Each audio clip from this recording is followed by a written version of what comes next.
शाम को 4 बजे से लेकर 7 बजे के बीच में शंकर और पार्वती के भ्रमण का समय रहता है। मेरे देवाधिदेव महादेव माता पार्वती के भ्रमण का समय, भगवान शंकर पार्वती घूमने को निकल गए। इसलिए हमारा सनातन धर्म कहता है शाम के समय पर माताओं को झाड़ू नहीं लगाना चाहिए, शाम के समय पर माताओं को चूड़ी बिछिया नहीं बदलना चाहिए, शाम के समय पर माताओं को मांग में सिंदूरा नहीं भरना चाहिए, शाम के समय पर माताओं को बाल नहीं बांधना चाहिए, शाम के समय पर माताओं को चौखट पर नहीं बैठना चाहिए। उसका कारण क्या है? क्योंकि पार्वती मंदिर के अंदर नंदी रहता है। जाने वाला यात्री जब मंदिर में मेरा दर्शन करने आता है तो नंदी के कानों में कहकर जाता है कि शिव जी को मेरे यहाँ लेकर आना। मैं नंदी के अनुसार उनके घर जाता हूँ। मेरा काम है उनका कल्याण करना और तेरा काम है उनके घर की नारी को अखंड सौभाग्यवती का वर प्रदान करना, ये तेरा काम। तब पार्वती माता ने कहा अखंड सौभाग्यवती होने का वर मैं तो दे दूंगी, पर उस समय पर माताएं चूड़ी बदल रही होगी, हाथ से चूड़ी निकाल रही होगी तो मैं वर कैसे दे सकती हूँ? मांग भर रही होगी तो मैं वर कैसे दे सकती हूँ? उस समय पर चूड़ी बिछिया बदला जा रहा होगा तो मैं वर कैसे दे सकती हूँ? उस समय पर झाड़ू लग रही होगी तो मैं लक्ष्मी को वहां कैसे भेज सकती हूँ? आप बताओ। तो शंकर भगवान ने कहा प्रदोष का समय एक ऐसा समय होता है, शाम का समय ऐसा होता है जिस समय पर केवल शंकर और पार्वती की आराधना का समय होता है। हम तो कई लोगों से कहते हैं अगर आपके यहाँ संपदा नहीं आ रही है, बहुत मेहनत कर रहे हो, फल नहीं मिल रहा, कहीं नौकरी, कहीं सर्विस या कहीं व्यापार या व्यवसाय में कहीं तकलीफ आ रही है, हम सबसे कहते हैं शाम का समय पकड़ लो, शंकर जी के मंदिर में दिया लगाना प्रारंभ कर दो। शिव मंदिर में अगर दिया नहीं लगा रहे हो तो बेलपत्री के पेड़ के नीचे दिया लगा। बेलपत्री और शंकर जी के मंदिर में दिया नहीं लगा रहा तो शंकर जी के मंदिर के बाहर चौखट पर दिया लगा।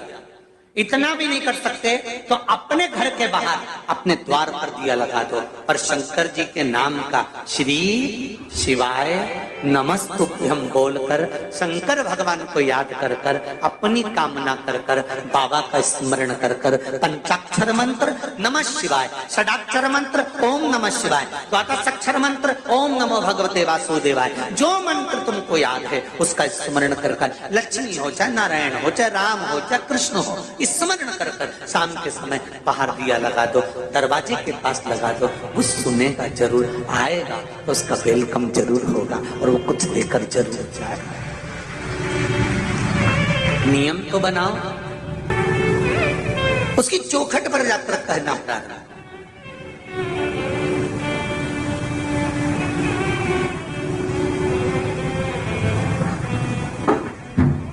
बृहस्पति महाराज ने कहा कि शाम का समय जो प्रदोष का समय होता है उस समय पर इंद्रदेव तुम शंकर जी की आराधना करो। शिव आराधना से शंकर जी जो मार्ग प्रशस्त करेंगे, शिव आराधना से जो शंकर जी कहेंगे वो तुम करना। ठीक है, आराधना करी बाबा भोलेनाथ जी।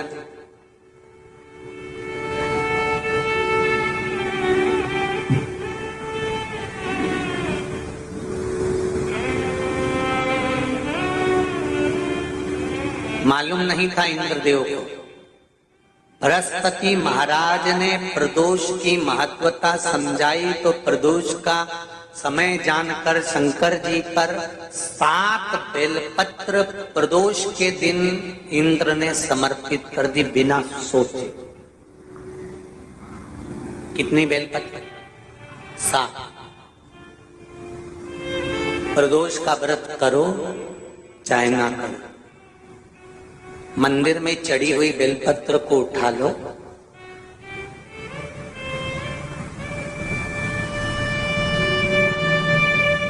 बेलपत्र का ब्रह्म कमल बना लो,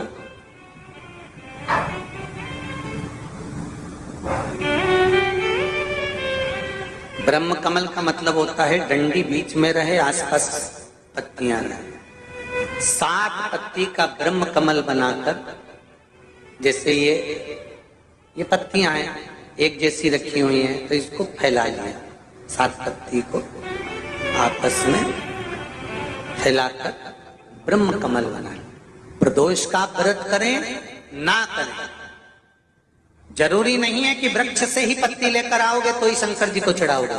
शिव जी पे से चढ़ी हुई उठाकर धोकर ब्रह्म कमल बनाकर बाबा से विनय कर कर, हे प्रभु आज मैं इस काम के लिए जा रहा हूं, बाबा मेरा यह कार्य है, बोलकर श्री शिवाय नमस्तुभ्यम बोलकर शिवलिंग पर समर्पित कर दो। दिन भर के प्रदोष व्रत का फल बाबा एक बेलपत्री समर्पित करने पर भी प्रदान कर देता है। शिव प्रदोष व्रत